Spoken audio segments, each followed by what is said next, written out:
চা প্রেমী মানুষ হোক কিংবা নাই হোক, এই রেসিপিটা যদি একবার বাড়িতে বানিয়ে কাউকে খাইয়ে দেওয়া হয়, অতি অবশ্যই তার প্রেমে পড়ে যাবে। তো বন্ধুরা, আজকের রেসিপিটা হচ্ছে আমার তন্দুরি চা। সেই জন্য দেখো আমি নিয়েছি চা পাতা, চিনি, কতগুলো ছোট এলাচ আর একটু আদা থেতো করে নিয়েছি, সাথে একটা মাটির পাত্র। তন্দুরি চা বানানোর জন্য এই মাটির পাত্রটা কিন্তু খুবই দরকার। একটা গ্যাসের ওভেনে মাটির পাত্রটাকে খুব ভালো করে এপিট ওপিট করে পুড়িয়ে নেব।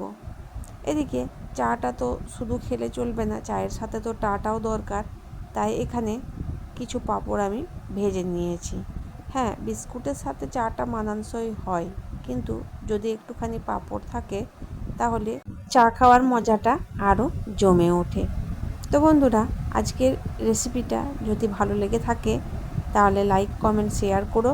পাশে থেকেও বন্ধুরা, অনেক কষ্ট করে ভিডিওগুলো বানাচ্ছি একমাত্র তোমাদের জন্য।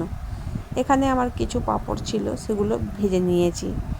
আর আজকের যে চাটা আমি এখানে বানাবো সেটা একদম দোকানের চায়ের মতোই পারফেক্ট হবে। কিন্তু আমি যেভাবে চাটা বানিয়ে নিচ্ছি সেইভাবে যদি তোমরা চাটা বানিয়ে নিতে পারো, অবশ্যই তোমরা সেই স্বাদটা বাড়িতেই পেয়ে যাবে।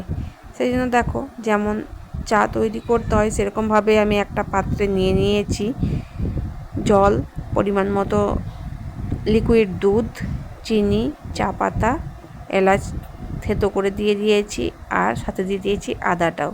খুব ভালো করে ফুটিয়ে নিয়েছি। আর এদিকে দেখো, মাটির পাত্রটা খুব ভালো করে কালো করে পুড়িয়ে নিতে হবে। আমি যেরকমভাবে এখানে হাই হিটে খুব ভালো করে পুড়িয়ে নিয়েছি। তারপর দেখো, সেই পাত্রর মধ্যে আমি কিন্তু চাটা ঢেলে দিলাম। এখানে আমাদের তন্দুরি চাটা কিন্তু পুরোপুরি রেডি হয়ে গেছে। তারপর দেখো, আমি একটা কাপে সার্ভ করে দিলাম।